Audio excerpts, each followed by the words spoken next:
Good afternoon. Please be seated. This is very exciting because I've never stood this close to Schiller before. And it has indeed been an exciting presidential inauguration week at Carleton, an opportunity to mark through a variety of community events a new phase of the college's leadership and to remind ourselves of the values and hopes that animate this next stage of Carleton's history.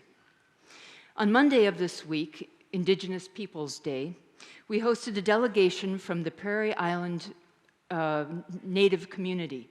President Byerly met with Prairie Island President Shelley Buck and talked about the ways in which we can be good partners to our Dakota neighbors and to support our own Indigenous community.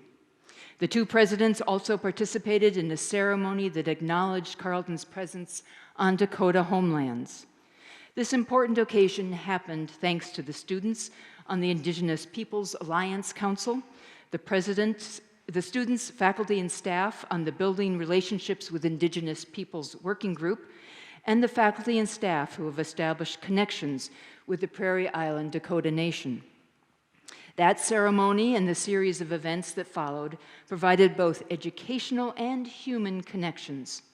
These interactions help the Carleton community to understand what it means to live, learn, and work on the homelands of the Wapakute and Mdewakanton bands of the Dakota Nation. As we seek to build better relationships with our Dakota neighbors, we honor their relationships to this place since time immemorial, as well as their ongoing contributions to this region. We acknowledge the ongoing injustices that non-Dakota people have committed against the Dakota Nation, and we are trying to learn about our own role as an institution in that history. As we do, and as we look toward the future, we wish to interrupt this legacy, beginning with acts of healing and honest storytelling about this place. We have more work to do to increase our understanding and to shape our actions out of that new knowledge. Indeed, this is at the very core of what we value at Carleton. Former U.S. Poet Laureate Natasha Trethewey writes with a similar aim, drawing on her own mixed race heritage to explore both historical and contemporary stories, especially from the South. Her poem, Theories of Time and Space, reminds us of the beauty, difficulty, and change involved in the journey that we are on. Theories of Time and Space. You can get there from here, though there's no going home. Everywhere you go will be somewhere you've never been. Try this. Head south on Mississippi 49, 1 by 1 mile markers ticking off another minute of your life. Follow this to its natural conclusion, dead end at the coast, the pier at Gulfport where riggings of shrimp boats are loose stitches in a sky threatening rain. Cross over the man-made beach, 26 miles of sand dumped on the mangrove swamp, buried terrain of the past. Bring only what you must carry, tome of memory, its random blank pages. On the dock where you board the boat for Ship Island, someone will take your picture. The photograph, who you were, will be waiting when you return. Thank you.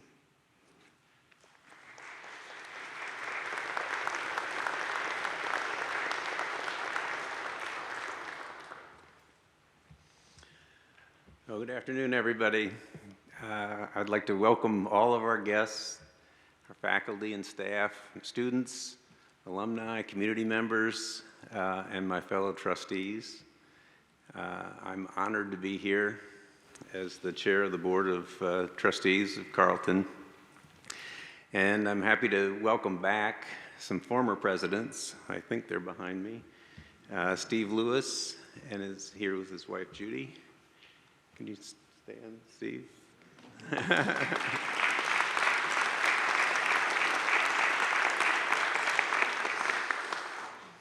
And the other Steve, you probably still remember, Steve Poskenzer.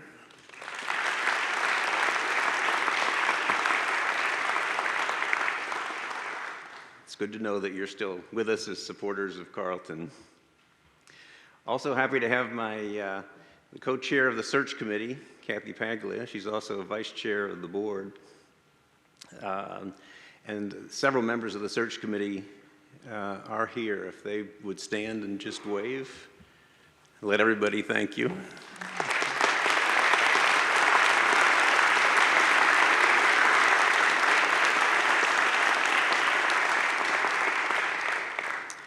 Well, this is a big day for Carleton.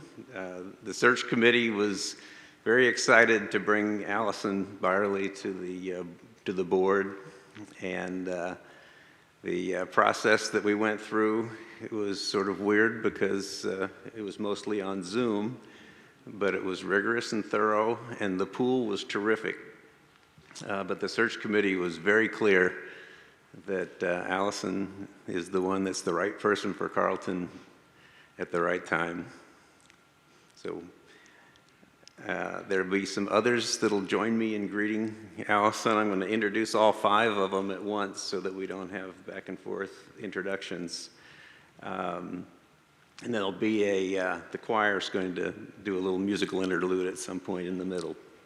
But Dr. Faynice Miller, the president of Hamlin, Austin Lau, chair of the Alumni Annual Fund Board, Dev Gupta, who's professor of political science and the president of the faculty, Steve Spain, director of facilities and capital planning, and Molly Zuckerman, class of 22, who's the president of the Carleton Student Association.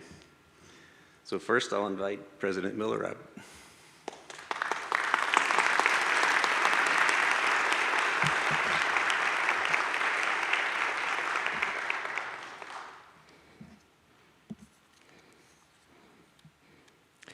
President Alison Byerly, trustees, faculty, staff, students, and distinguished guests. On behalf of the 17 private liberal arts colleges and universities that are members of the Minnesota Private College Council, or MPCC, and the president of MPCC, Paul Serkvinik, I bring greetings to you on the installation of Dr. Alison Byerly as the 12th president of Carleton College. As the president of the oldest university in Minnesota, Hamlin University, an institution that predates statehood, it is with great honor and pride that I greet you today and welcome President Byerly to our great state and the collaborative arms of the MPCC. Through our collective efforts as MPC schools, not only do we have the highest graduation rates in the state, but we impact the lives of many. For some, it is changing their life trajectory, those who are first generation and or BIPOC. For others, it is opening their eyes to new facts about the world in which we all live, a world that is not equal or just for all. It is providing our students with the knowledge and skills necessary to change the world. Robert Kennedy, in his 1964 Warsaw Address, stated, and I quote, "Great change dominates the world, and unless we move with change, we will become its victims." Great change awaits Carleton College and the other 16 MPCC colleges and universities. The world has changed around us, not only because of the pandemic, in which we must educate our students, but also because Dr. Martin Luther King Jr.'s dream has not been realized. The promissory note is still in default. We as higher education institutions are duty-bound to fulfill his dream. We must begin to make significant inroads into paying that note. We, the MPCC schools, have accepted the challenge before us to be more than whisperers about the change our institutions need to undertake, but to go boldly forth and make the changes necessary to make the MPCC schools have the kind of impact that speaks more about our graduation rates or the number of BIPOC students we have, but the experiences that they have that prepares them to be members of a civil society. Alison, we stand with you to bring about the change necessary. We stand ready to ensure that the tenets of a liberal arts education, academic excellence, critical thinking, constructive discourse, problem solving, socially connected analysis of social issues, and heart, let me say that again, heart, serves as a beacons for progress and hope. We stand ready to address with you the questions our students are asking. What kind of institutions of higher education will we be as we move forward? How might we better prepare our students for the world of work and society as a whole? Will we stand for justice or simply talk about what needs to be happen? Do we have the courage to lead for change? Maya Angelou, in a noted poem, believed, and I quote, that courage is the most important of all the virtues, because without courage, you can't practice any other virtue consistently. President Byerly, we wish you much success as the 12th president of Carleton College. Have the courage of your convictions. We, your MPCC colleagues, stand with you as you and we exhibit the courage to change, to innovate, to become more inclusive. Remember these words by James Baldwin as you lead this great institution. James Baldwin said, and I quote, "Not everything that is faced can be changed, but nothing can be changed until it is faced." Congratulations and welcome to the great state of Minnesota and to the MPCC.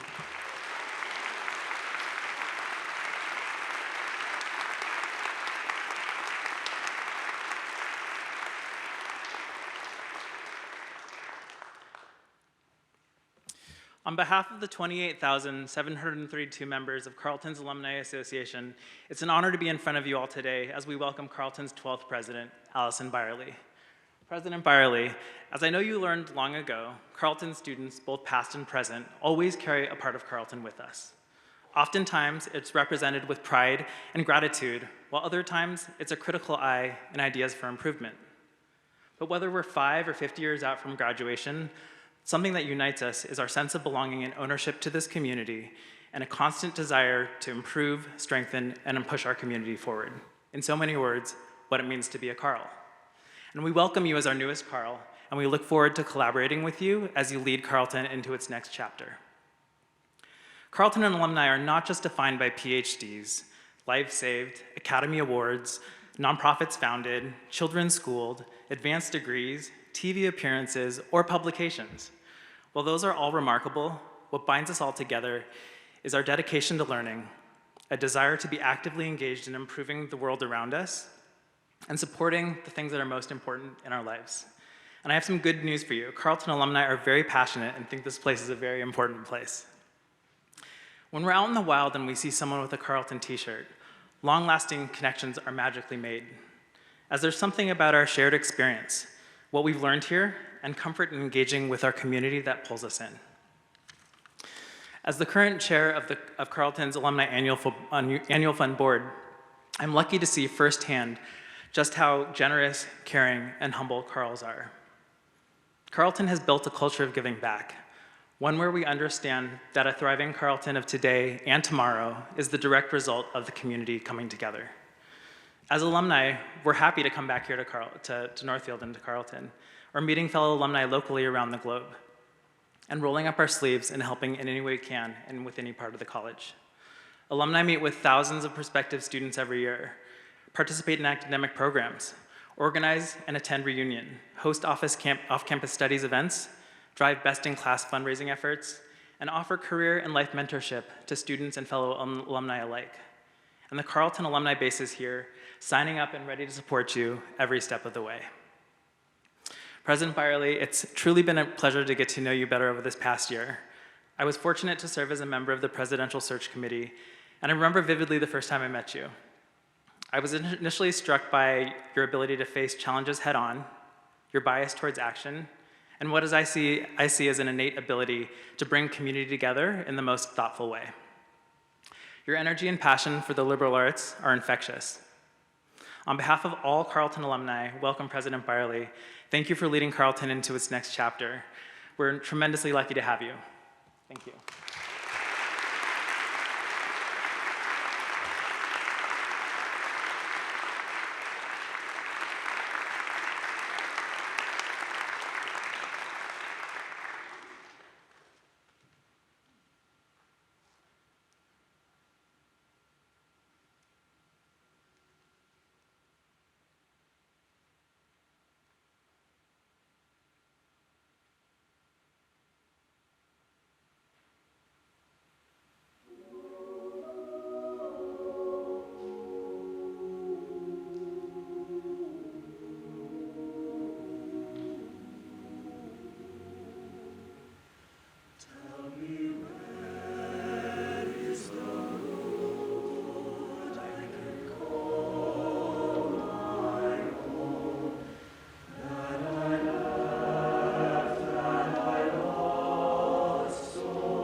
President Byerly, on behalf of the faculty, it is my great pleasure to welcome you to Carleton as our 12th president, and on this festive occasion to also celebrate the fact that you are the first woman to hold this position in the college's history.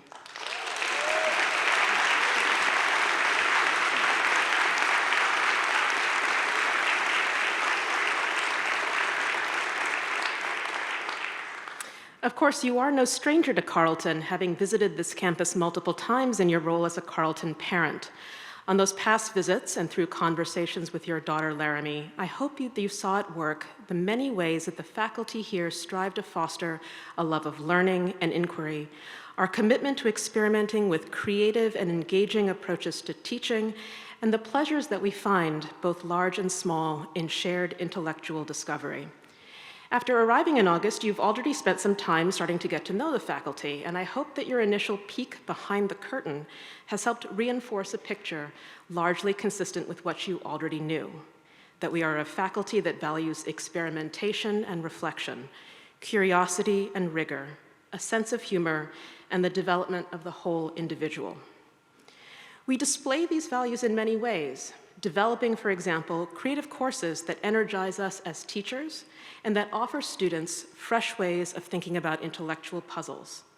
In most other contexts, when a physicist, psychologist, and philosopher get together, it might lead to them walking into a bar and generating the punchline of a joke. At Carleton, however, it leads to an interdisciplinary class about color, what it is, how we perceive it, and the meanings we attach to it. My distinguished colleagues have won grants from the National Science Foundation to explore and study exoplanets, and from the Minnesota State Arts Board to explore how the global pandemic and the protests following George Floyd's murder have transformed our notions of home. They've won book awards for their writing on the Boston Massacre, as well as an investigation of the cultural practices of the Yoruba people in modern-day Nigeria. And lest you think the faculty are all unrelentingly serious people, I would note that Carleton also boasts another notable writing award. Last year's grand prize winner of the Minnesota Star Tribune's Limerick contest was won by Ann Ulmer, professor emerita in the German and Russian department, who wrote this instruction for living in a pandemic. For avoiding premature death, hum a birthday tune under your breath. Get rid of the grime, wash your hands all the time, like my role model, Lady Macbeth. 5 short lines that are simultaneously topical, informative, literary, interdisciplinary, prize-winning, and witty. It's kind of a perfect encapsulation of the Carleton faculty. These are just some of the factors that help cement Carleton's reputation for excellence in undergraduate education, a reputation that we have all helped to build and that we, and now you, President Byerly, are entrusted to develop in the years ahead. What will it take to do that? We cannot rest on our laurels, and indeed, the faculty that I just described as reflective, rigorous, creative, and curious would not be satisfied if we did. Treading water cannot help us deal with the turbulent waves that frequently wash over the higher education landscape, nor is it what helps our students, who must prepare for an uncertain world riddled with profound challenges, from addressing climate chaos to dismantling structures that marginalize and disenfranchise the most vulnerable among us, to challenging growing authoritarianism around the world and a political culture that feels ever more fractious and alienating. So what will it take for Carleton to demonstrate excellence in such a world? We look forward to your leadership, President Byerly, for helping us think through fresh approaches that can position Carleton as a place where we can confront social and ethical challenges with honesty and courage and innovative thinking, where the values and experiences of a liberal arts college are seen as vital and necessary, not an anachronism, where the very definition of what it means to be excellent requires us to be inclusive. For what does excellence truly mean if we are not also able to support students, staff, and faculty in ways that allow them to flourish in their learning, teaching, work, and lives? This is a big task, and it requires boldness and imagination.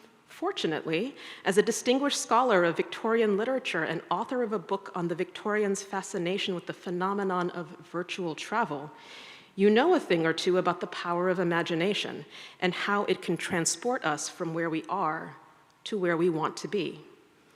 You know something about the power of dreaming. So too did the late Paul Wellstone, former US Senator from Minnesota, and of course, once a professor of political science at Carleton. Senator Wellstone once said that the future will not belong to those who sit on the sidelines. The future will not belong to the cynics. The future belongs to those who believe in the beauty of their dreams. President Byerly, the faculty look forward to understanding your beautiful dreams at Carleton. We look forward to dreaming alongside you. And then we look forward to rolling up our sleeves and doing the work of turning those dreams into Carleton's future reality. Once again, congratulations.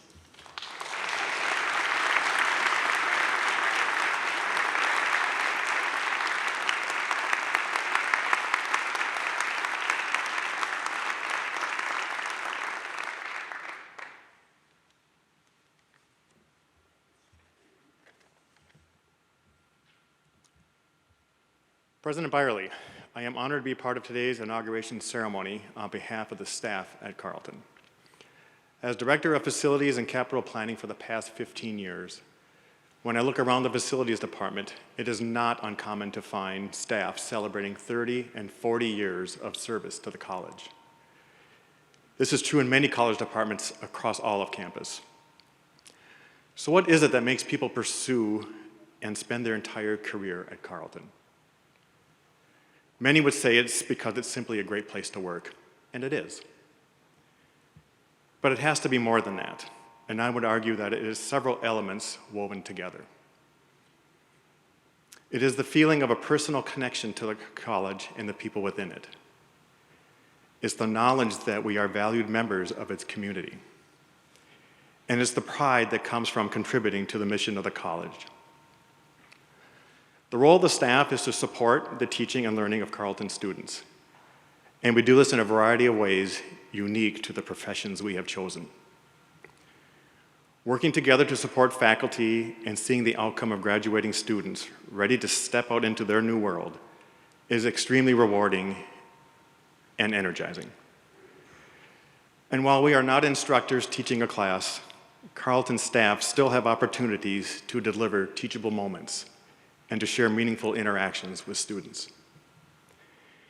Having a sense of belonging to Carleton's mission to provide a world-class liberal arts education, sharing in the excitement for new opportunities with each year's incoming class, and having a contributing role in successfully graduating students are the very things that make a job at Carleton a career choice for many of us. We share that same excitement for new opportunities and new possibilities with our incoming president. When President Byerly first arrived on campus, she quickly sought out staff feedback to help guide her transition and focus. We know with her leadership and insight, Carleton will continue to provide the finest liberal arts education to its students. We extend a warm welcome to President Byerly and her family, and hope the college and the Northfield community will make your transition to a new home a heartwarming one.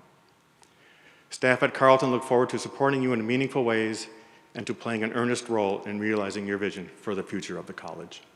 Thank you.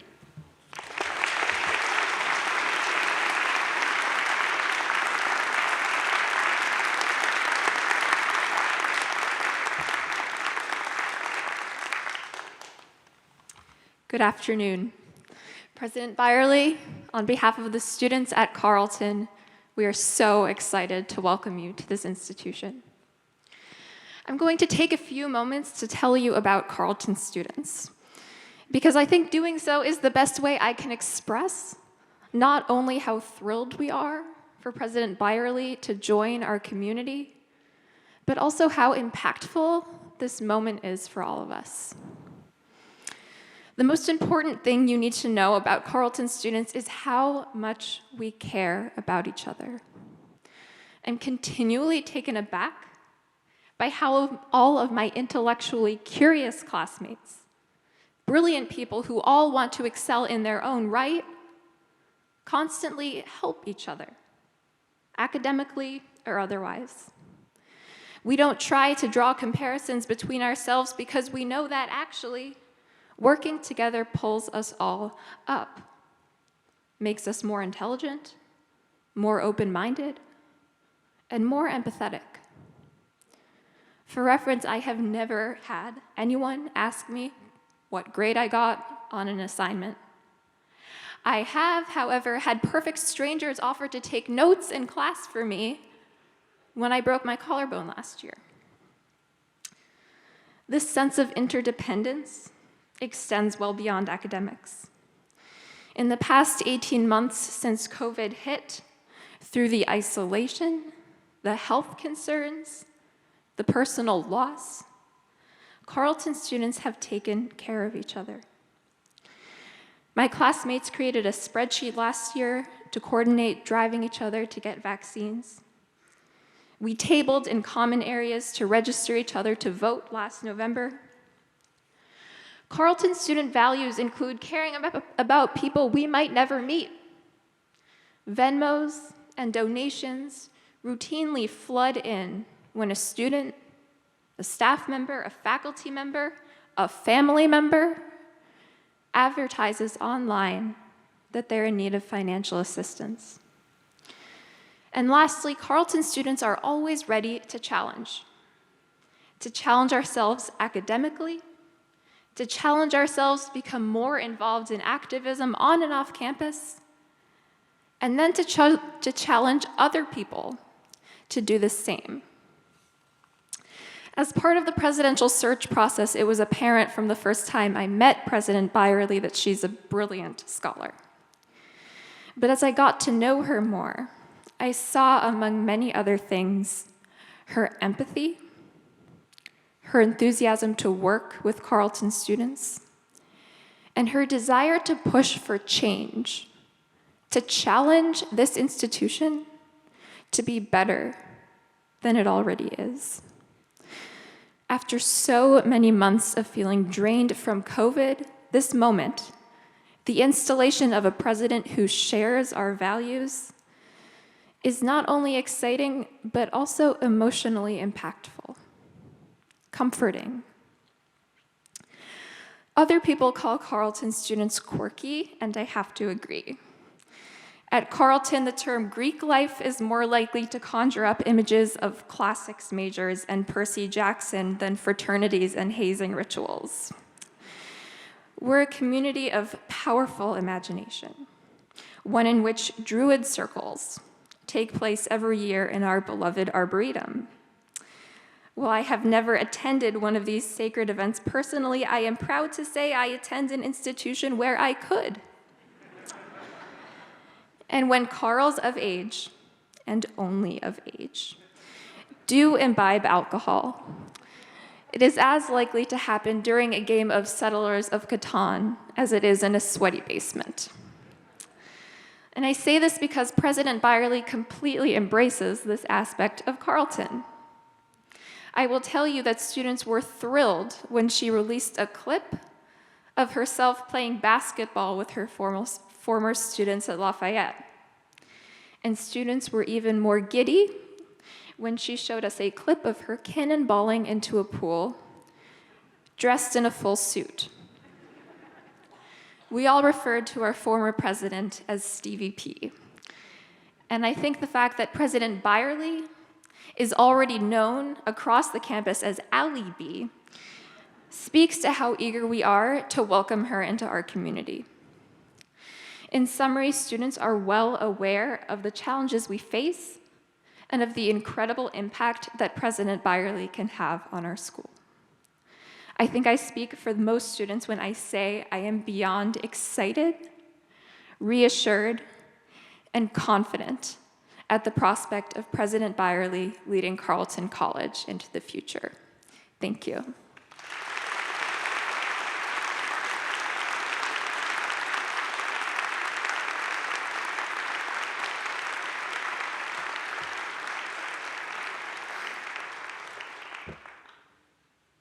we have to get a picture of this because my Carleton daughter, class of 2018, is never going to believe I was this close to Schiller. It's never going to happen. Welcome. I'm Kathy Paglia, member of the class of 74 and co-chair of the search committee for Carleton's president that brought all of us here today. It's an honor and a privilege today for me to introduce Alison Byerly to all of you, our beloved community, as the 12th president of Carleton College. She has very big shoes to fill following Steve Poskanzer as president, but I want to share with you why our search committee and our board of trustees can so enthusiastically recommend Alison as our next leader. Alison comes to Carleton after 8 years as president of Lafayette College in Pennsylvania. As Lafayette's 17th president, she launched an ambitious 10-year program to more than double their financial aid budget to improve access for Lafayette students. Under her leadership, Lafayette completed its largest ever fundraising effort and opened an integrated sciences center. Prior to Lafayette, Alison was provost and executive vice president at Middlebury College in Vermont. During her tenure on Middlebury's faculty, she served as a visiting scholar at MIT, Stanford, and Oxford. Alison is a noted scholar of English literature and the author of 2 books. She has written and spoken extensively on the role of technology in higher education, an issue that is at the forefront of academic leadership in this century and an issue that confronts us today at Carleton. She holds a BA with honors in English from Wellesley College and a master's and PhD in English from the University of Pennsylvania. Now, these biographical notes are quite impressive, but I wanted to talk more about the qualitative factors that drew our search committee to select Alison. First and foremost, we were looking for a leader that understands the liberal arts experience and Carleton's commitment to challenging all of our students to learn broadly and to think deeply. Alison is a product of a liberal arts education herself, and indeed, as you have heard, her daughter Laramie is a proud graduate of Carleton class of 2015. Her years at Middlebury and Lafayette ensure that she understands how to lead the Carleton community to a new vision for success in the liberal arts in the 21st century. We also wanted a leader who would champion a fully inclusive and diverse community. Alison's dedication to the goals of diversity and equity came through loud and clear in her conversations with faculty, staff, students, and alumni during our search. To quote a member of our committee, "We were wowed by her sense of urgency and accountability in creating an even more inclusive, equitable, and diverse college. She has shown courage and dedication in her drive to expand college access." We also wanted a president who would continue to promote a culture of partnership, transparency, and shared governance. We are a community of people who care deeply about Carleton's educational mission, and we are at our best when we encourage meaningful dialogue and collaborative relationships. Alison has a long history of listening to everyone with a sense of empathy, but also urgency as she tackles the community that she is leading.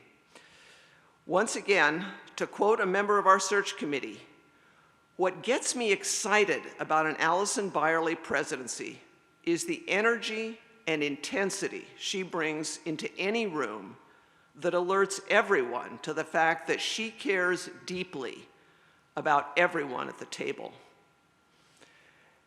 As our committee reviewed the candidates, and make no mistake, there were a large number of extremely qualified candidates for this position, here are the words that came to the fore as we talked about Alison: energy, intensity, candor, humility, collaboration, approachable, resilient.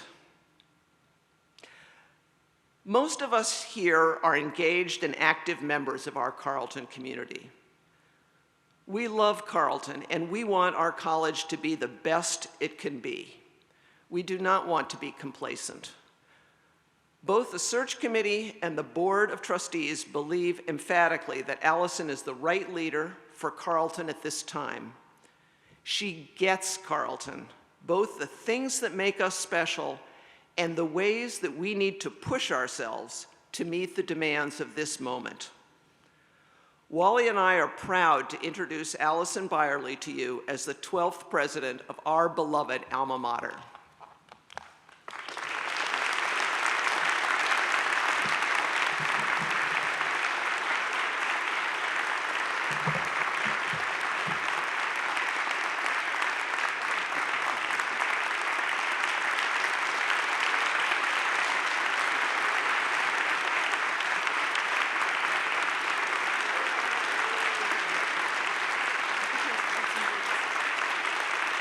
Okay. We have to give Alison her medal now.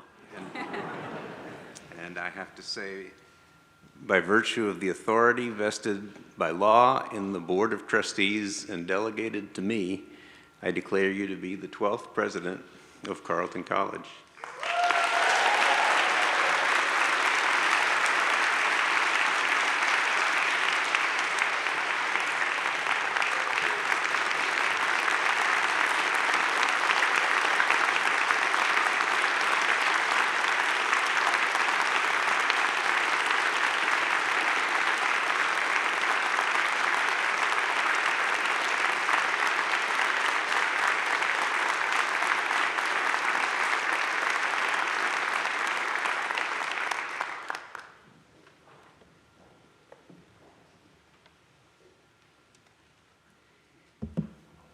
I feel like Mr. Schiller's a little underdressed.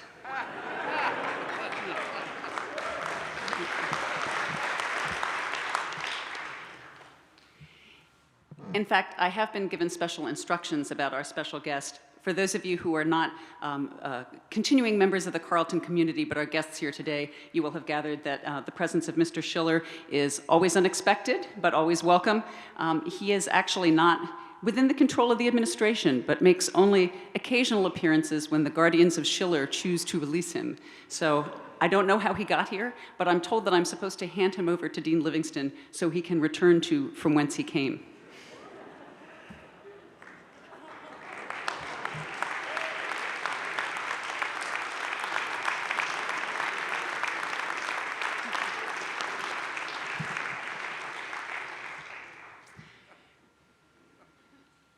Good afternoon, and thank you all for joining us on this very special occasion. I think you could probably gather as I was standing here, first realizing that I'd have to take off my mask so you could see that I was beaming, and then trying to catch the eye of so many people in the audience whose presence I appreciate. This is a very special moment for me for a variety of reasons.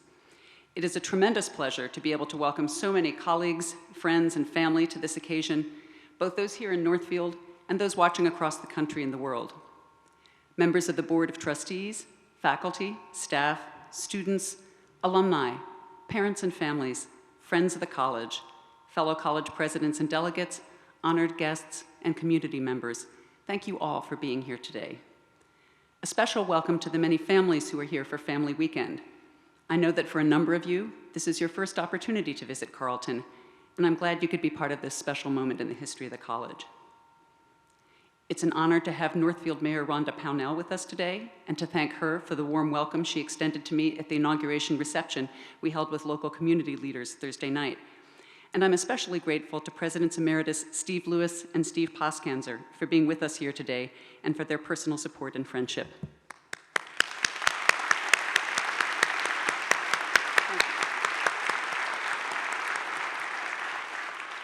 A special thanks as well to friends who have traveled here from Lafayette and Middlebury, and to many others, including those from Penn, Wellesley, and Abington for their support. As you can see, I divide up my life history by schools. I'm honored by the presence of the former chair of the board of Lafayette College, Ed Ahart, and the chair of the board of my own alma mater, Wellesley College, Deborah De Hoyos, who is also a Carleton parent. I am more grateful than I can say to my husband, Steve Jensen, for his love and support, and to my family, some here and some watching from home. I'm especially pleased that our son Ryan is here from Philadelphia, and he'll be, excuse me, pardon me, and he'll be reading a poem by Wordsworth at the tree planting ceremony this afternoon, which is a nice benefit to his having followed both of his parents' footsteps and having the good sense to major in English. I could never have imagined, when Steve and I moved our daughter into Cassett for her first year in August 2011, that someday Carleton would be our home too. I feel so extraordinarily honored and fortunate to have the opportunity to join and lead this special community. I should note that Laramie, a recent PhD in oceanography who's doing a postdoc at the University of Washington, will be watching this ceremony from afar because she's presenting at an academic conference this weekend. I'm sure the fact that it's in Hawaii has nothing to do with her decision. And I will say that it gave me some sense of the power of Carleton's alumni network to learn from a member of the search committee, herself a class of 15 Carleton parent, that the day my appointment was announced, her first indication the news had gone out was not the official email, which she had not yet seen, but a text from her daughter saying, "Wait, Laramie's mom is going to be the next president of Carleton?" I'd like to extend special thanks to a few groups and individuals. I'm so grateful to Wally, Kathy, and the entire search committee for presenting me with a wonderful microcosm of the Carleton community that made me eager to join you. My personal thanks as well to the Transition and Orientation Committee that's been helping me to feel at home on campus and in the community, and to the Inauguration Committee, chaired by Professor Susanna Ottaway, that has planned the splendid series of events that make up this special week. Working with the Transition and Inauguration Committees on shared tasks has helped me to feel a sense of partnership with the faculty that I truly enjoy, as well as to develop important collaborative relationships with staff colleagues and to get to know some terrific students in a fun context. We envisioned this Inauguration Week as an opportunity to bring people together for a range of activities that would help us to rediscover the joy of community in simple ways that we've missed over the last year. When I overheard some busy faculty coaxing each other into forming trivia teams for Friday night, I thought, mission accomplished. I'm also very grateful to the representatives who've offered greetings this afternoon on behalf of their various constituencies. Their presence and remarks serve as a reminder that I take my place as president as part of a community that extends from the center of this campus to the world beyond: students, faculty, staff, alumni, fellow leaders in the world of higher education.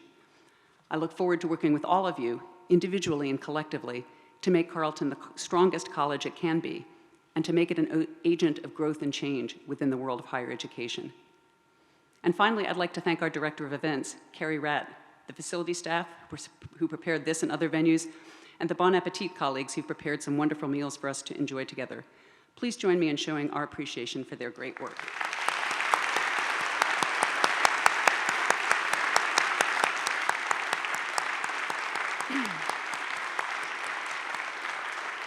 Thank you. As I stand here today, having, like all of you, spent too much time in virtual meetings, I'm especially cognizant of the ways in which the power of today's ceremony is heightened by physical presence. To enter ceremonially in the company of faculty, trustees, and delegates is to bring academic ritual into the realm of the sacred. I love the tradition of seating faculty not in the audience, but up here with me, at my back, symbolizing their commitment and support. The beautiful medallion representing my investiture that I'm wearing here was designed in 1987 by one of Carleton's own faculty members, Emeritus Professor of Art Tim Lloyd. It too is a tangible marker of faculty investment in the institution. It's also important to recognize and acknowledge the history of the land on which we stand through the land acknowledgement statement read earlier, as well as through our own actions and commitments. Earlier this week, we celebrated Indigenous Peoples Day with a series of events that for me included a meeting with President Shelley Buck of the Prairie Island Dakota Nation, and on that occasion, we talked about our desire for Carleton to be good partners to our Dakota neighbors, and about specific ways in which we can foreground our shared legacy and our understanding of this place. Such acknowledgement is especially fitting because the Carleton community itself clearly has a deep attachment to this landscape and to the many unique spaces that make Carleton Carleton. For example, the Bald Spot, a place that other schools would call a quad, but that here has been known since the 1920s by that more self-deprecating name, epitomizes the college's humility its identity as a place that doesn't take itself too seriously. Dasymosis, I've discovered through conversations with many students and alumni, is not just a person or a house, it is a caring community and spirit. The ARB, an extraordinary resource for research and recreation, is a symbol of our longstanding commitment to forward-looking stewardship. And Gould Library, named for the Carleton president whose Antarctic journeys made him a scientific celebrity, marks the college's deep respect for intellectual exploration. In hearing students or alumni talk about these beloved spaces, I hear not mere sentiment or nostalgia, but a sense that each place is the repository of a prized aspect of the Carleton character.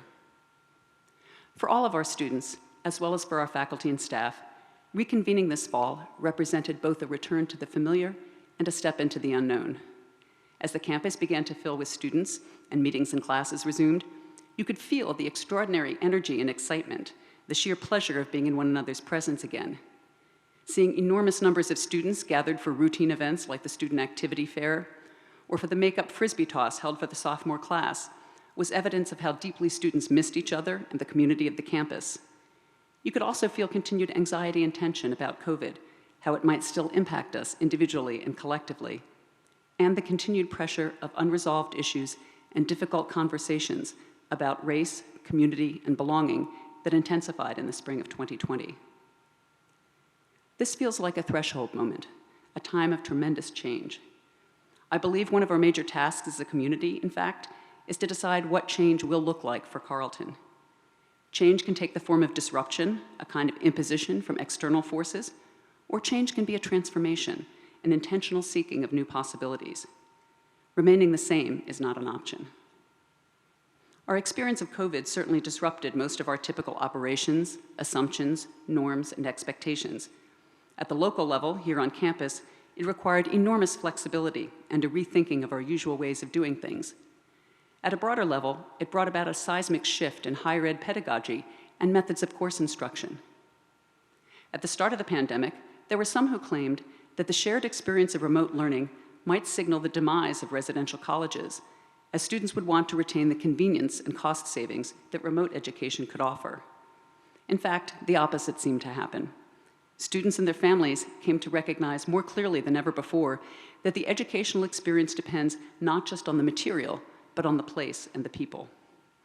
As a residential liberal arts college, we live and educate in community with one another, and COVID reminded us just how much learning depends on personal interaction and trust. In talking with many Carleton students about their experiences over the last 20 months, I heard enormous appreciation for the ways in which faculty adapted to the new environment. But this was never presented in terms of technological accomplishment. Nobody said, "She was great at managing Zoom breakout rooms," or "His internet connection was never unstable."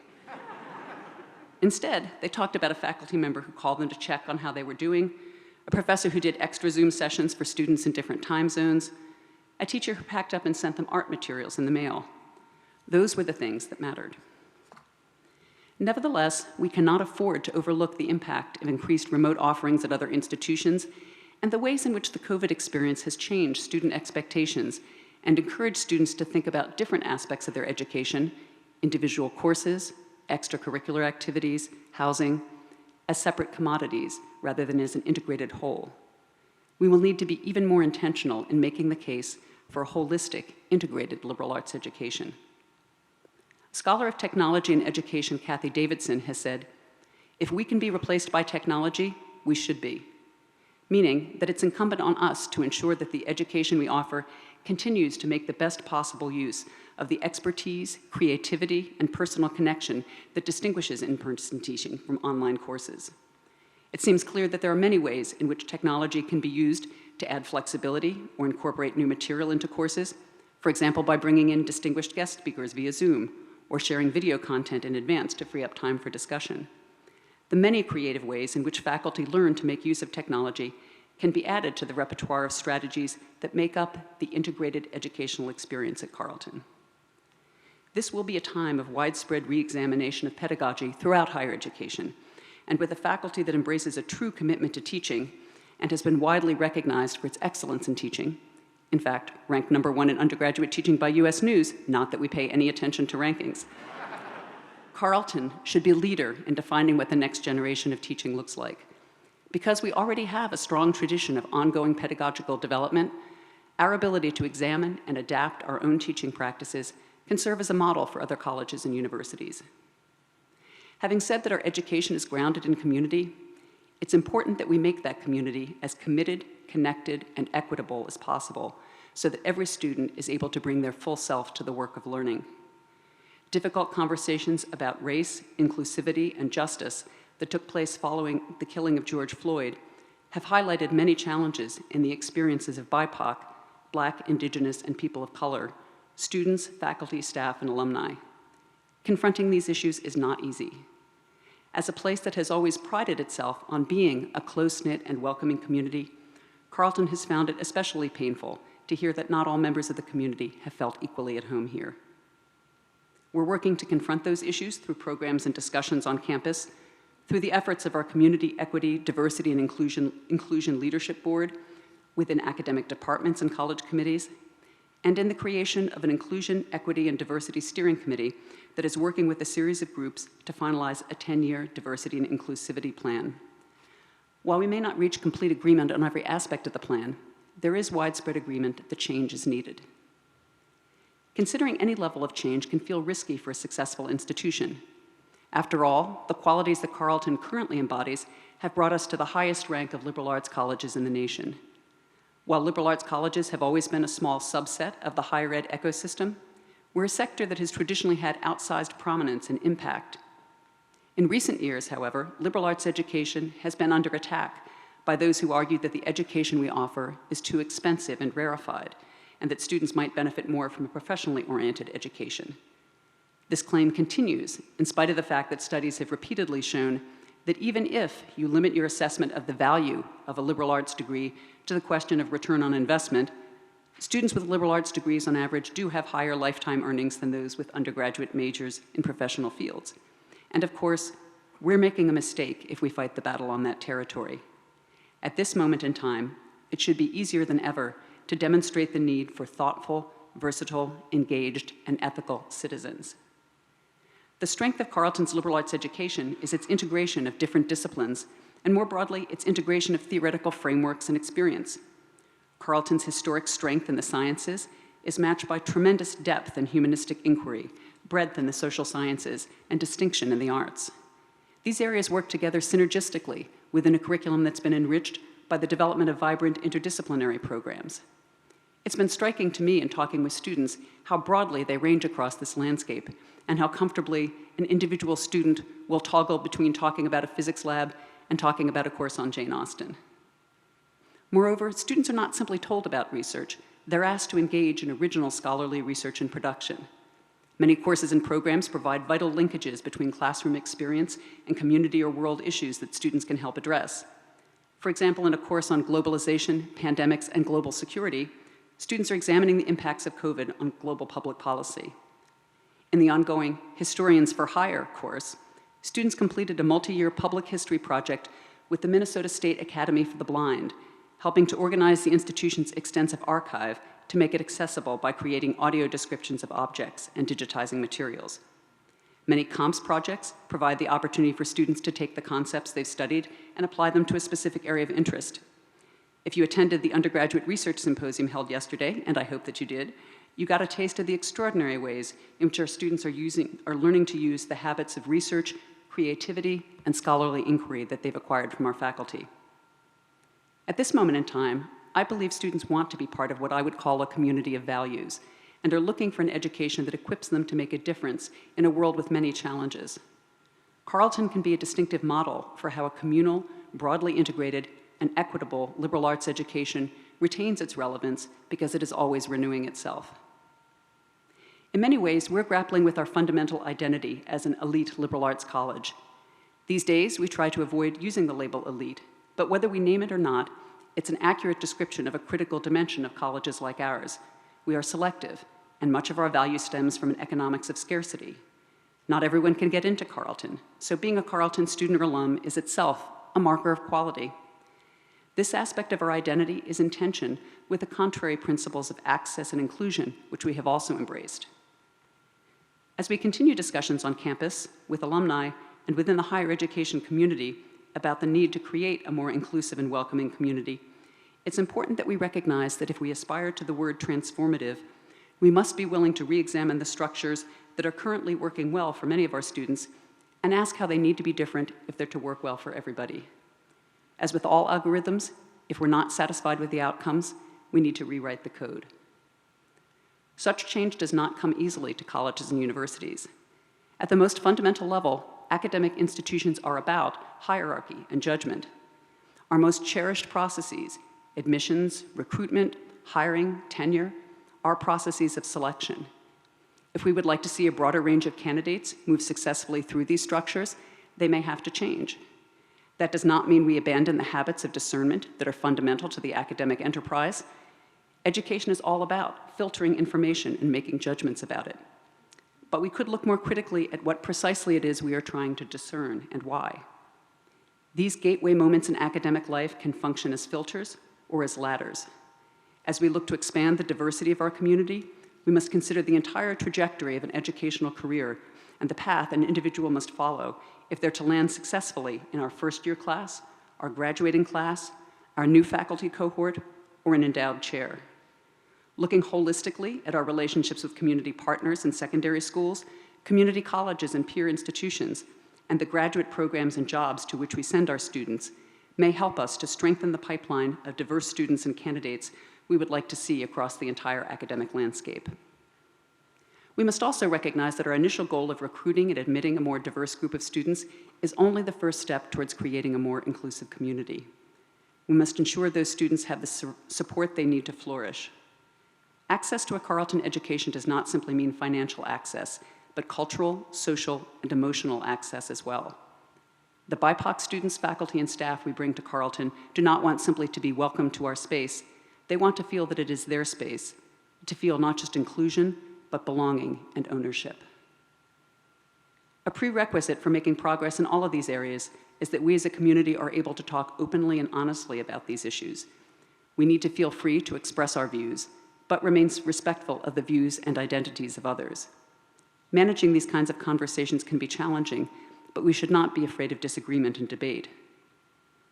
I noted earlier that one of Carleton's leading characteristics is its humility. That is, in fact, one of the qualities that was most important to me as I considered the opportunity to become president of Carleton. I believe one of the biggest threats to top liberal arts colleges right now is their own complacency. It's easy to assume that what's worked well for you in the past will continue to work well in the future. At Carleton, we don't take our accomplishments for granted, and we don't stop trying to make the institution better. There's a kind of Midwestern work ethic behind everything we do that I believe positions us better for real advancement than many of our peers. At the same time, we need to recognize that being humble does not mean being invisible. Seeking greater visibility for the college means expanding our reach so that we can be seen by those who aren't already looking for us. Though Carleton is very well known in specific and influential circles, we've tended to accept the idea that we may have less general name recognition than some other top 10 colleges. We may even have felt a certain pride in being the kind of place known only to the cognoscenti. But a greater willingness to celebrate our strengths would help make Carleton known to a wider and more diverse audience. Our central location, with direct access to both coasts, can make Carleton the hub of a broader network that reflects the changing demographics of the country. Public perception of the complacency and exclusivity of elite liberal arts education is often reflected in that classic image for colleges and universities, the ivory tower, precious, isolated, cut off from the real world. When I imagine Carleton, I picture the precise opposite of an ivory tower. I think of the geothermal wells deep beneath the bald spot, unassuming on the surface, but with extraordinary energy and power underneath. Carleton does not stand above the world, but digs deep into its core to get to the real root or truth of things. That authenticity is a source of power and potential that has yet to be fully tapped. By elevating our unique strengths and values, humility, commitment to community, joy in intellectual exploration, and a capacity for growth, Carleton can become more than a static model of excellent liberal arts education. It can be a renewable resource for our students, broader community, and the world. One of the things we will demonstrate is that we are fearless in the face of change, that we embrace the capacity for transformation and renewal. Having mentioned President Gould, I will close by noting that I feel a special affinity for him as a scientist, as my daughter's research takes her, too, on long ocean expeditions to the Arctic and Antarctic. In fact, coincidentally, Laramie's first research voyage was a 50-day Arctic cruise on the NSF research vessel named Lawrence M. Gould. Now, it remains to be seen whether I can emulate Gould as a president so popular that students celebrated an annual Larry Gould Day, on which they wore his favorite red ties in his honor. But I will take the liberty of quoting an old chestnut from Gould's days as Carleton's president. He often told students at opening convocation, "You will always be part of Carleton, and Carleton will be part of you." That to me is still a compelling image of full commitment to community. That's what I hope we can aspire to today, to be a place that students do not just visit or get invited into, but a place they inhabit and become. We have an exciting road ahead of us, and I could not be more thrilled to be on this journey with all of you. Thank you.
Don't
Thank you, Nightingales.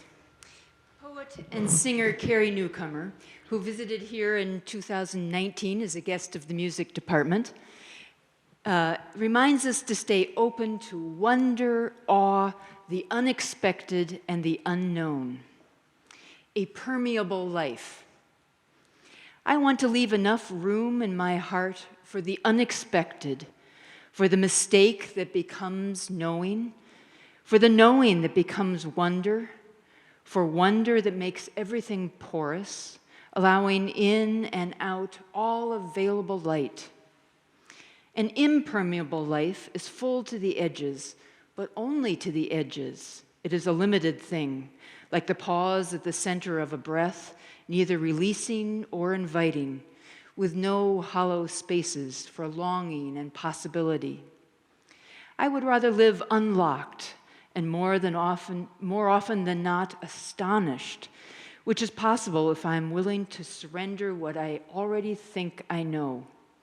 So I will stay open and companionably friendly with all that presses out from the heart and comes in at a slant and shimmers just below the surface of things.